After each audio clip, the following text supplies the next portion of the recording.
দেখ কেমন হয়েছে। পাস্তার জন্য পেঁয়াজ আর ক্যাপসিকাম আলুটা ভেজে বসে দিচ্ছি।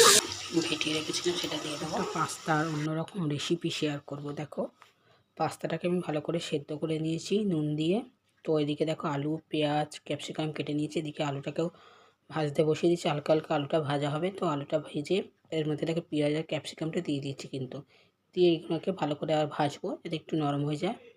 তো তারপরে এখানে দেখো এই তেলের মধ্যেই ডিম আর গোলমরিচ ফেটিয়ে রেখেছিলাম নুন দিয়ে, এটাকে দিয়ে দিলাম। ওটার মধ্যে এবার একটু কাঁচা লঙ্কা দিয়ে এটাকে ভালো করে ভেজে নেবো। ডিমটাকে একটু ভালো করে কড়া করে ভেজে নেবো। তো ভেজে নেওয়ার পর এখানে দেখো যে পাস্তাটা সেদ্ধ করে রেখেছিলাম সেটাই দিয়ে দিয়েছি। আমি এর মধ্যে কিন্তু কোনো হলুদ দিইনি, আমি কোনো হলুদ দেবো না। দিয়ে পাস্তাটাকে দিয়ে এর মধ্যে টমেটো সস দিয়ে ভালো করে নেড়ে ছেড়ে দেখো এইদিকে পাস্তা গেছে। তোমরা এরকমভাবে পাস্তা কেউ খেয়েছো জানিও আমায় কমেন্টে।